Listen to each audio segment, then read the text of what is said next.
Les travaux d'études et de restauration de la ville historique de Grand Bassam inscrite au patrimoine mondial de l'UNESCO viennent d'être lancés. C'était en présence du Premier ministre Daniel Kablan-Duncan.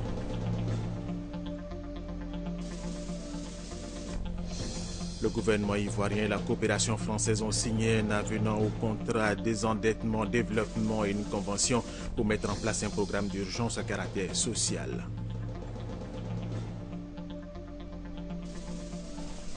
Au Burkina Faso, après la journée de violence hier, le président Blaise Compaoré est apparu à la télévision. Il invite l'opposition au dialogue. Il soutient par ailleurs qu'il rendra le pouvoir après la prochaine élection présidentielle de 2015 dans son pays.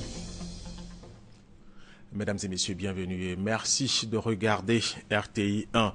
Le Conseil économique et social a effectué hier jeudi sa rentrée solennelle qui marque la reprise de ses activités. 82 conseillers sur 115 ont pris part à cette cérémonie de rentrée solennelle présidée par le vice-président Tiemoko Yade qui assurait conformément au texte régissant l'institution la suppléance du président Ali Diarra-Souba. Un discours sous forme de cours magistral, Coulibaly Tiemoko Yade, premier vice-président du Conseil économique et social, marque ainsi la rentrée solennelle de l'institution. Sous les yeux du chef de gouvernement et autres chefs d'institution, Coulibaly Tiemoko Yade a passé en revue quelques morceaux de la vie socio-économique ivoirienne, avant d'évoquer les résultats tangibles du dialogue politique avec la nouvelle CEI. Le premier vice-président du CES s'est félicité de la relance économique du pays. On peut observer que la Côte d'Ivoire s'est résolument remise au travail et a entamé le chemin du progrès et de la résurrection. Et tous les indicateurs économiques ont été remis au vert. Nous avons dégagé les moyens de notre développement. Le Conseil économique et social, riche de 120 membres, tous nommés pour 5 ans par le président de la République, devraient aider à travers leurs conseils à concourir au développement économique et social du pays. Assemblée consultative qui assure la représentation des principales activités économiques et sociales, la nouvelle équipe du CES sera un appui pour l'exécutif ivoirien dans l'élaboration de la politique économique et sociale du gouvernement. Je voudrais dire que nous sommes heureux d'avoir représenté le chef de l'État, son Excellence le président Alassane Ouattara, à l'ouverture solennelle du Conseil économique et social. Je pense que c'est la mise en place de toutes les institutions de la République et le retour à la normalité totale. Le Conseil économique et social donne son avis sur des projets de loi, d'ordonnances ou de décrets ainsi que des propositions de loi. Toutes les couches socio-professionnelles sont représentées au sein de l'équipe. Coulibaly Tiemoko Yade assure qu'aucun domaine ou secteur de la société ivoirienne ne sera oublié dans la prise en compte des besoins de développement des populations. Autre sujet, les travaux d'études et de restauration de la ville historique de Grand Bassam, inscrite au patrimoine mondial de l'UNESCO, viennent d'être lancés. Et c'était en présence du Premier ministre Daniel Kablan-Duncan. Témoin pour RTI 1, Hugues Hervé Blé. Un coup de pinceau et le Premier ministre Daniel Kablan-Duncan donne le top départ du vaste chantier de sauvegarde de la ville historique de Grand Bassam. Le premier monument de la première capitale de la Côte d'Ivoire a bénéficié de la cure de jouvence et l'ancien palais de justice. L'UNESCO apprécie. Les travaux qui seront faits constitueront sans aucun doute un atout majeur lors de l'évaluation en 2015 pour le maintien ou non de la ville historique de Grand Bassam sur la liste du patrimoine mondial de l'UNESCO. Les engagements pris par la Côte d'Ivoire à l'occasion de l'inscription de la ville de Grand Bassam sur la liste du patrimoine mondial de l'UNESCO seront tenus. Le ministre de la Culture l'a souligné à nouveau. Une fois entamés, les travaux de restauration et de valorisation de la ville historique monteront progressivement en puissance. Une fois restaurée, la ville historique de Grand Bassam sera une des destinations touristiques les plus célèbres à l'échelle internationale. Pour rallier le maximum de personnes et de structures à la cause de la ville historique de Grand Bassam, un comité des ambassadeurs existe désormais. Bernard Bélin-Dadier, Pathé O, Mewe et tous ceux qui le composent sont un soutien pour le gouvernement dans la mobilisation des moyens de promotion et de restauration du site culturel. Pour le Premier ministre, ils ont besoin d'être soutenus. La ville historique de Grand-Bassam est inscrite au patrimoine mondial de l'UNESCO depuis juin 2012. Le gouvernement de Côte d'Ivoire, la mairie de Grand-Bassam, l'association des maires francophones et bon nombre de partenaires unissent leurs efforts pour sa sauvegarde, sa restauration et sa valorisation. Emmanuel Issoze Ngondé, ministre des Affaires étrangères de la francophonie et de l'intégration régionale du Gabon, est en Côte d'Ivoire. Il a une rencontre d'échange à la Chambre de commerce et d'industrie avec des hommes d'affaires ivoiriens. Il leur a présenté les opportunités d'affaires qu'offre son pays. Le Gabon, restons avec Hugues Viblé. Les relations commerciales entre la Côte d'Ivoire et le Gabon sont encore faibles et ont besoin d'être renforcées. Le ministre des Affaires étrangères de la francophonie et de l'intégration du Gabon s'est voulu rassurant sur la question avec les milieux d'affaires ivoiriens. Pour Emmanuel Issoze Ngondé, le programme de développement de son pays offre de nombreuses opportunités d'investissement. Et le monde des affaires ivoirien a besoin de s'y intéresser. Il est bon que j'entame ce dialogue là aujourd'hui avec vous pour déjà discuter, susciter un intérêt réel des milieux d'affaires ivoiriens pour les possibilités de commerce et pour les possibilités d'investissement au Gabon.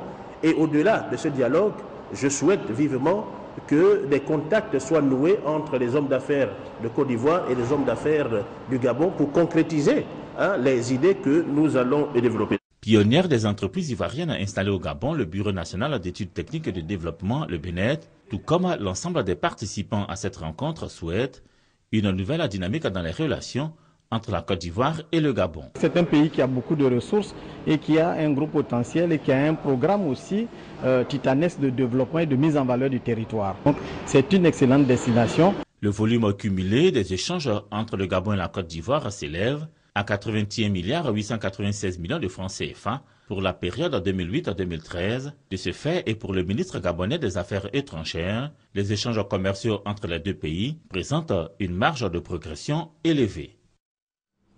Ce communiqué avant de poursuivre cette édition, le ministre d'État, ministre de l'Emploi, des Affaires sociales et de la formation professionnelle, Moussa Dosso, communique.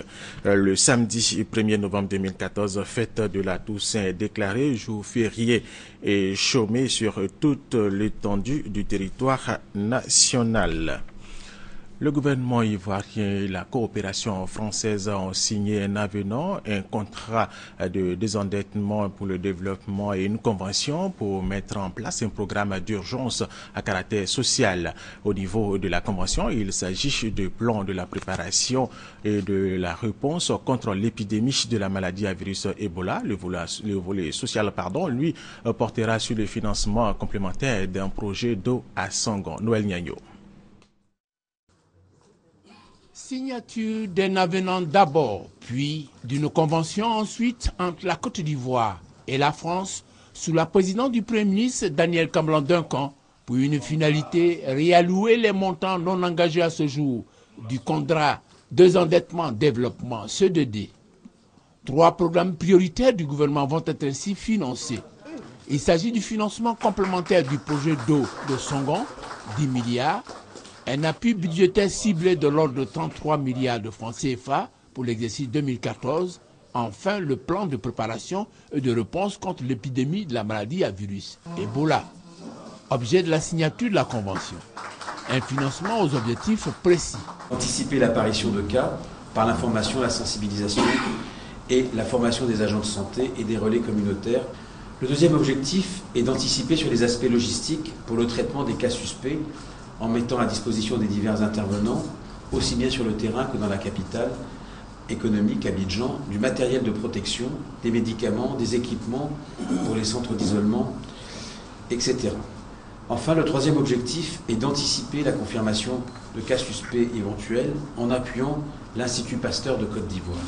Le CEDD, contrat désendettement développement, un instrument efficace au service de la coopération France-Côte d'Ivoire, a indiqué d'entrée de propos le Premier ministre.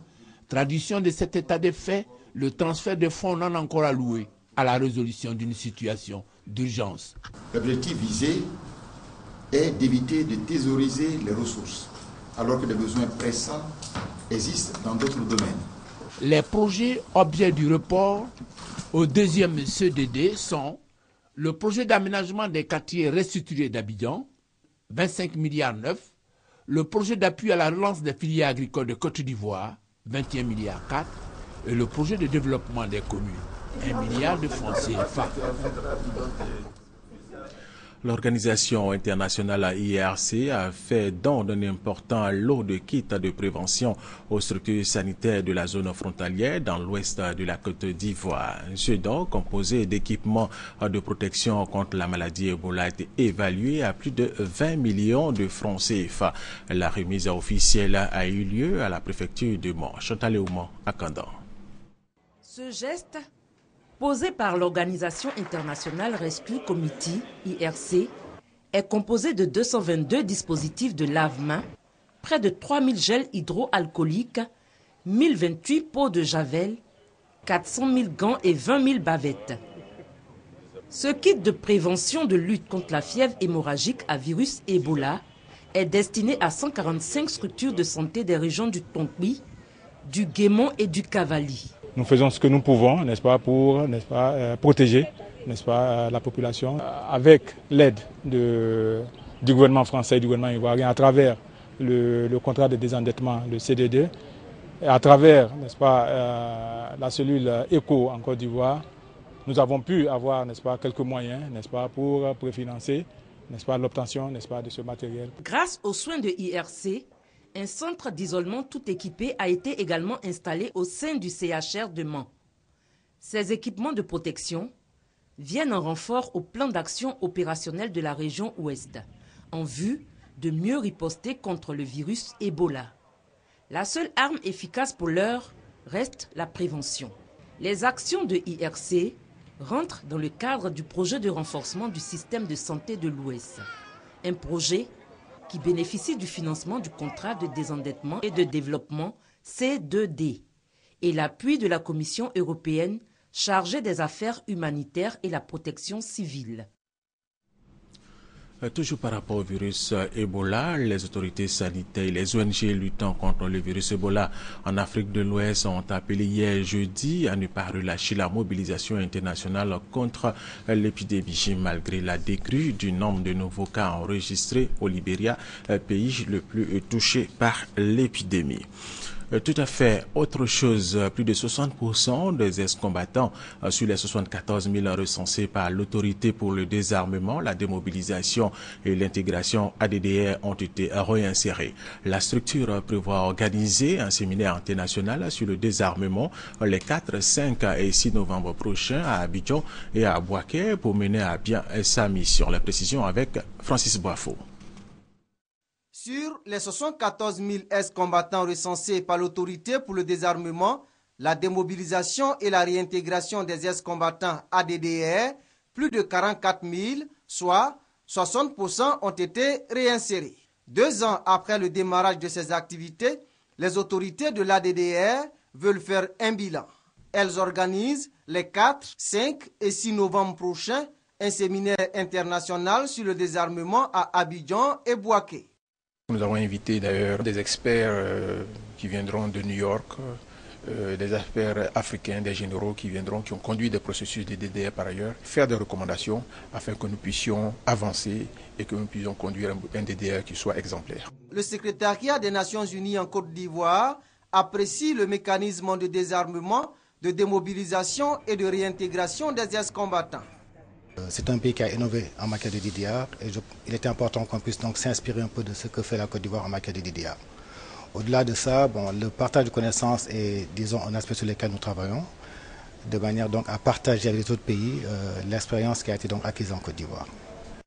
Cette rencontre internationale sur le désarmement sera l'occasion pour l'ADDR de présenter aux participants ces installations de désarmement, le processus de marquage et de destruction des armes.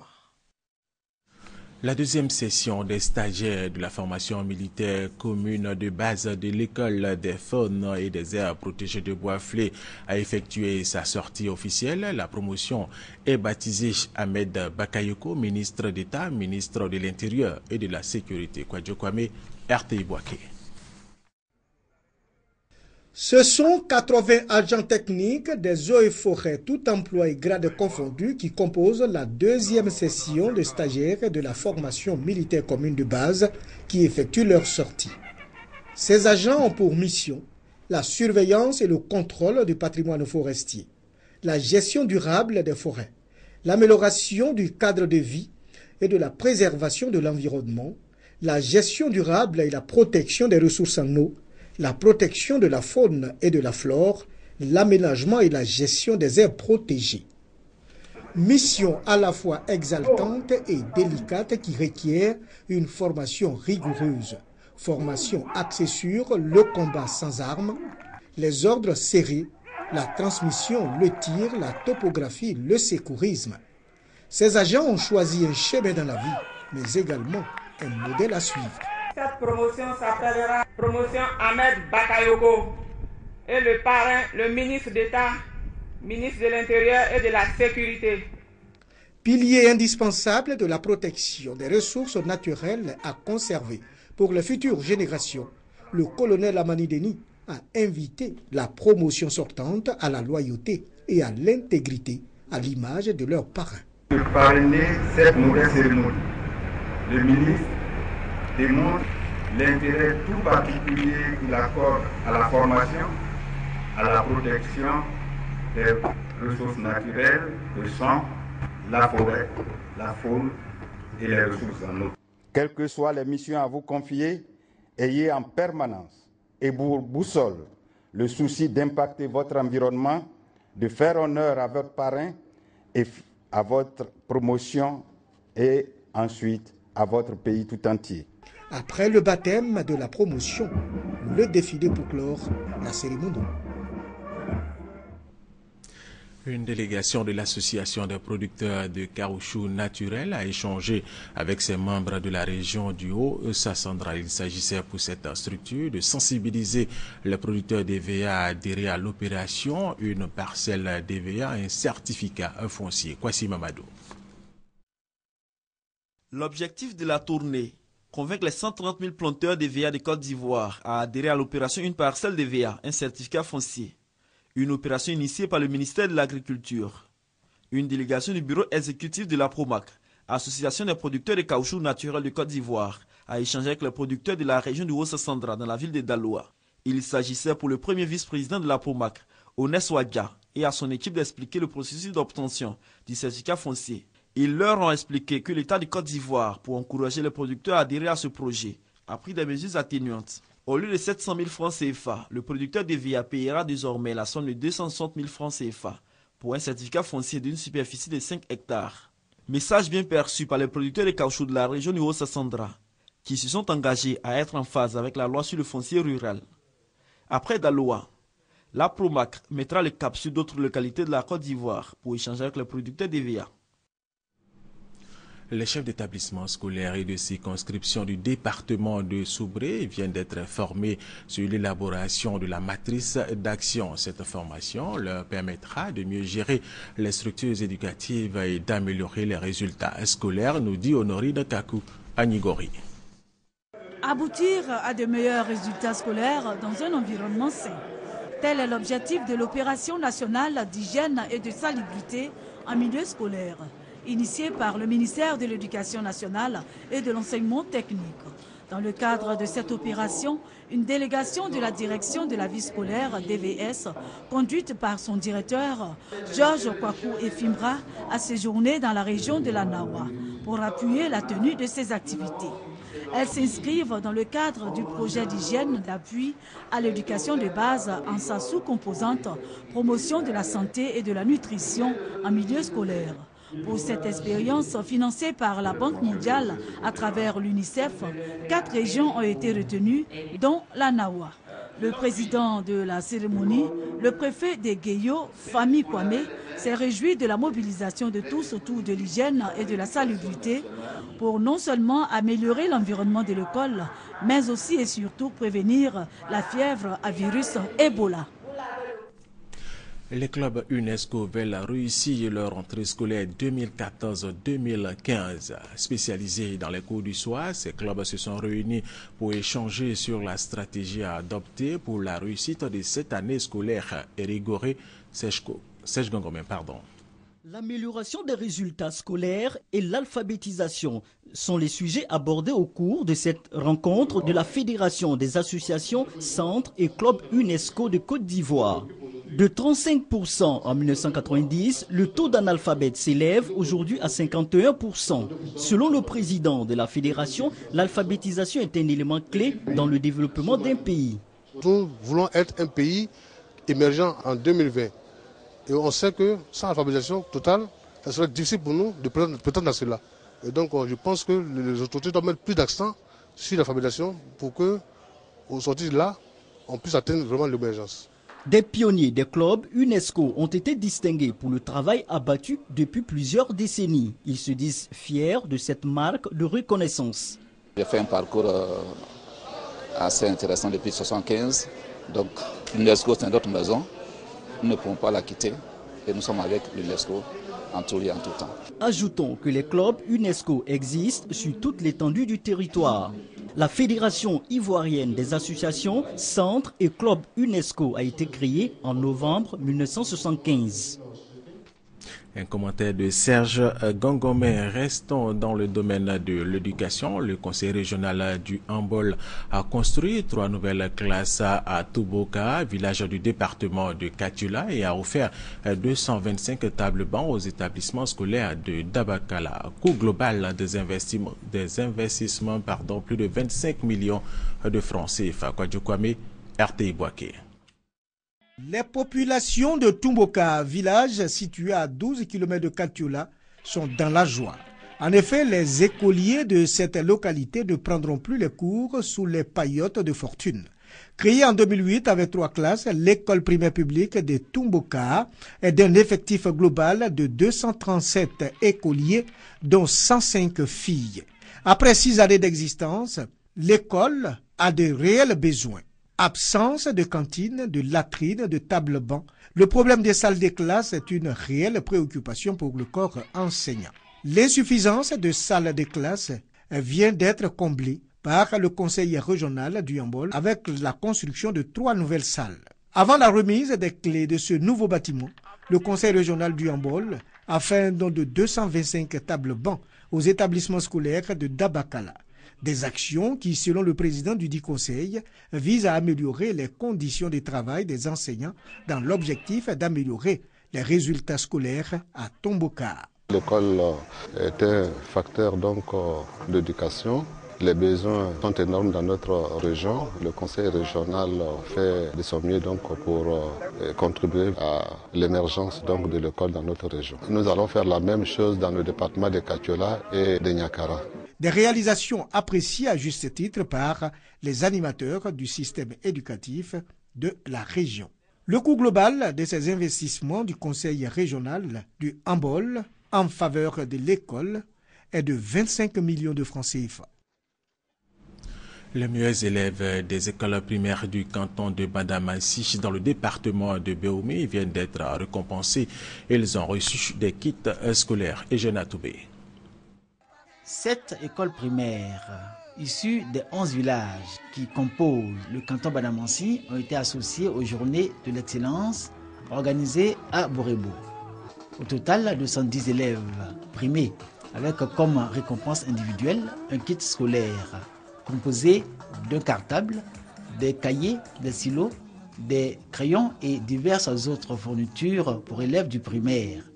Une aide fort appréciée des parents d'élèves et des enseignants, dont le porte-parole, le directeur de l'école primaire de Borébo, a dit grand merci à la marraine Kondo Martine Nkwao, fille de la région et contrôleur d'État. Au nom des cadres du canton Badamassi, Maurice Ago a souhaité que la journée d'excellence dans cette partie de la région de Béoumi soit une institution. Selon Maurice Ago, les enfants doivent cultiver l'abnégation au travail et l'excellence pour être demain les acteurs du développement et du progrès du canton Badamassi. Dans cette partie du département de Béoumi, Chaque moment de grande rencontre, comme la journée de l'excellence à Bourebo, est l'occasion pour les populations de lancer un cri de cœur. C'est que les besoins en termes de progrès et de développement restent énormes. Une réalité face à laquelle les 4 filles et fils de ce canton s'unissent et prennent l'engagement de construire et développer les 11 villages du Bandamansi. La ministre de la Solidarité, de la Famille, de la Femme et de l'Enfant, Anne Désiré Oloto, était hier chez le guide de la communauté musulmane de Côte d'Ivoire, le cheikh Al-Haïma Aboubakar Fofana. Objectif de cette visite, solliciter le soutien du Conseil supérieur des imams à COSIM dans la lutte contre la traite, l'exploitation et les pires formes de travail des personnes, en particulier les jeunes filles. Ami Sissoko. La traite des personnes, un crime qui fait 25 millions de victimes dans le monde. Elle génère illicitement près de 32 milliards de dollars, soit environ 15 000 milliards de francs CFA de revenus par an, selon l'Organisation des Nations Unies. Le phénomène prend de l'ampleur en Côte d'Ivoire, une situation qui interpelle le ministère de la Solidarité, de la Famille, de la Femme et de l'Enfant. Le ministre Anne Désiré Oloto mène une croisade contre la traite, l'exploitation et les pires formes de travail des personnes en Côte d'Ivoire, en particulier celles des jeunes filles.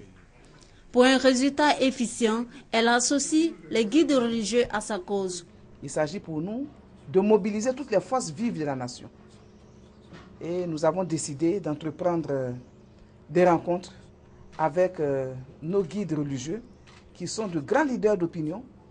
Aujourd'hui, nous sommes avec le COSIM. Nous serons bientôt avec les confessions catholiques, méthodistes, évangéliques, pour que toutes ces forces vives mettent un terme à cette pratique. Au nom des imams, Cheikh Al-Haïma Aboubakar Fofana rassure le ministre Anne Désiré Oloto de la disponibilité de sa communauté à éradiquer ce fléau. C'est choquant pour nous, c'est déshonorant, parce que c'est un acte dégradant pour l'humanité et pour la dignité humaine.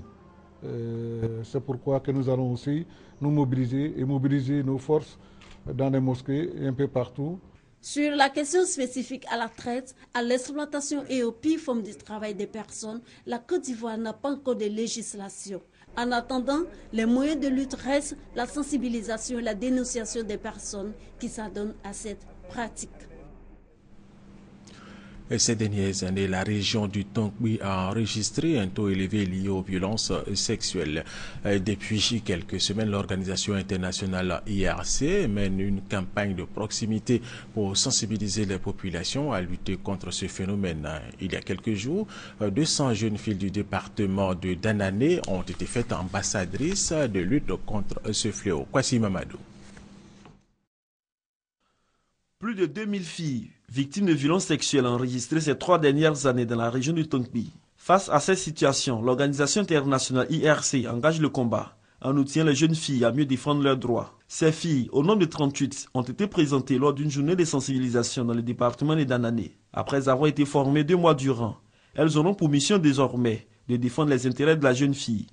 Les actrices de la promotion du genre militent pour une prise de conscience individuelle et collective de leur situation. Dans le village de Trocul-un-Pleu, situé à une dizaine de kilomètres de Danané, ces jeunes filles ont émis un véritable plaidoyer à travers une exposition de photos qui met à nu leurs difficiles conditions de vie.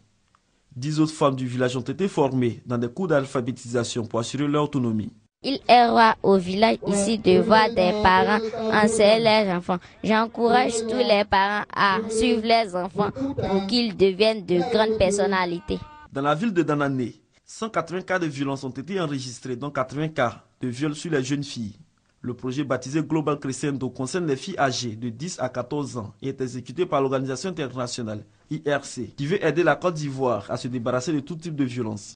Ces activités de sensibilisation se situent dans le prolongement de la Journée internationale des filles, célébrée le 11 octobre dernier, et vont s'étendre à toutes les localités de la région du Tonkbi.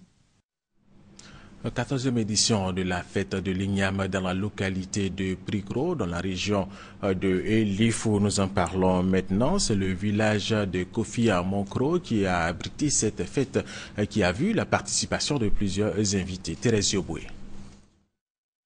La nouvelle igname peut être consommée chez les Alus dans le village de Kofi à Moncro, dans la région de Pricro. Le roi Anzangpin III, gardien de la tradition, en a donné l'autorisation au cours de la 14e édition de la fête de l'igname. Une fête célébrée dans le respect du rituel habituel, invocation des mânes, procession des enfants du royaume, tous de blanc vêtus, exposition de diverses variétés de l'igname, tubercules, considérée comme la reine des plantes pour son rôle majeur dans la survie de la tribu Alu. Ama Marie Teuya, vice-présidente de l'Assemblée nationale, a conduit une délégation d'élus et de cadres à cette célébration à Kofi à Moncro.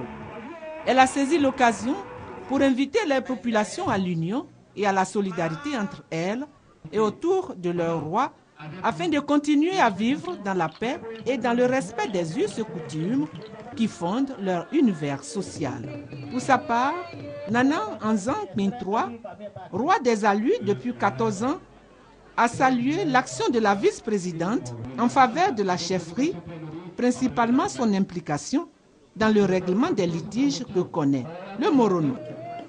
La tribu Alu fait partie du grand groupe des Andor de Pricro, arrivé en Côte d'Ivoire lors de la migration de la reine à Blapoko. Au Burkina Faso, après la journée de violence hier, le président Blaise Compaoré est apparu à la télévision. Il invite l'opposition au dialogue. Il soutient par ailleurs qu'il rendra le pouvoir après la prochaine élection présidentielle de 2015 dans son pays.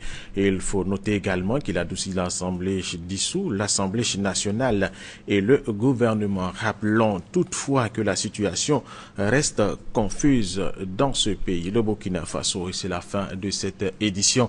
Merci de l'avoir suivi. Restez avec nous sur RTI 1.